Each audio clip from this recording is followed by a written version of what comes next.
But he traveled back to our nation's capital for an important Senate vote this evening on North Korea-related sanctions. Joining us now from Washington is the man himself, 2016 Republican presidential candidate, Florida Senator Marco Rubio. First, let me say, it's honestly really refreshing for a politician to say it's on me. And I really give you a lot of credit for that. What did you mean, though, it's on me? What about the debate is on you? Well, look, my people in New Hampshire worked so hard, and I wanted them to know that our disappointing finish, we wanted to do better than we did in New Hampshire. We would have done better than we did. It wasn't their fault. You know, I made a decision on the stage on Saturday night at the debate, and it created a problem for us. It created a distraction that we couldn't spend the last 72 hours closing our campaign. And it was my fault because of the decision I made. What I wanted to do, Sean, is I wanted to avoid Republican on Republican violence. I didn't want to be on that debate stage screaming back and forth with another Republican, with Chris Christie at the time. And so I tried to pivot back to what I think is a very important truth, and that is that Barack Obama is someone who is doing a very systematic effort to undermine and change the nature of our government's role in our country and America's role in the world. And unfortunately, you know, that played into a narrative that he had been driving all week, and it allowed a distraction to be created, and so we couldn't close our campaign strong, and that was on me. I gotta it be won't honest. happen again. But I agree with you, though. I think Obama knows exactly what he's doing.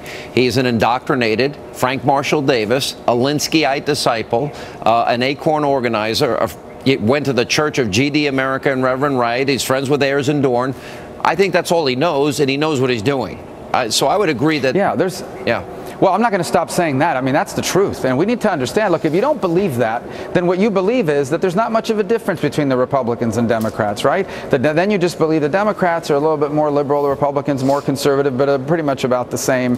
And that's how we lose elections. People have to understand that what's happening now, they know what they're doing. He is undermining this country. He's undermining our government's role in our society in terms of, and he's doing damage, real damage. So we have to confront it as the truth. I think the question is, why aren't more people saying that?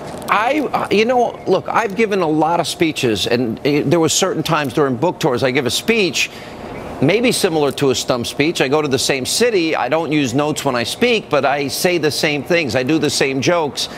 Every candidate does that, and you seem to have been singled out. Does that bother you? In other words, singled out for using the same lines? Well, first of all, it's silly because, yes, it may be the 80th time that reporter heard it, but if I'm at a town hall in Iowa or in New Hampshire, that might be the only time that those people hear it. It's not like they follow me around the way the press corps does. Of course you say the same thing in a lot of places because you have a message that you're trying to drive, and it may be the 100th time that a member of the press corps heard it, but it might be the first and only time that that voter gets to hear it. Number two, I don't get it because traditionally in politics where you get attacked is for changing your message, for saying one thing in one place and something different in another. Good point. In this case, you say the same thing, and that's a problem. Do you wish you fought back harder against Christie?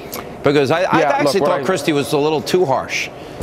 Yeah, what I should have done is basically pivoted back and pointed to his record. You know, I understand he's dropped out of the race, so that's beside the point now. But I should have dropped, pivoted and talked about his record. But Sean, here's what I think and what I know: that when Republicans are doing this stuff to each other, the Democrats are sitting on the side just cheering. They love it. They love this stuff. They love to see it. They love to see the media pit us against each other because it's doing their dirty work. One final question: going forward, some people say this was a big setback for your campaign. You're going to South Carolina, you got Nevada. Walk us through your path, how you see victory for the presidency, for the nomination.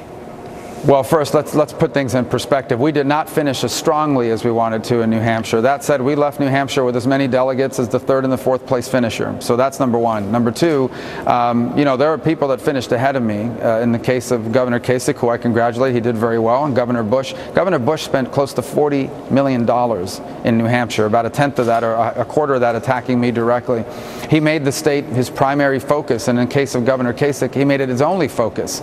So I think we have to put some perspective here. We finished within 1,000 votes of doing much better, 1,500 votes against someone who spent 4 times as much as we did. So, and we left as many delegates. Now we go to South Carolina. It is a conservative Republican primary, a conservative state, and I look forward to that because that's the environment that we do well in. I'm as conservative as anyone in this race, and I'm the conservative that can unite our party and grow our movement. All right, Senator Rubio, always good to see you. 10 days until South Carolina. Appreciate your time. Absolutely. Thanks, John.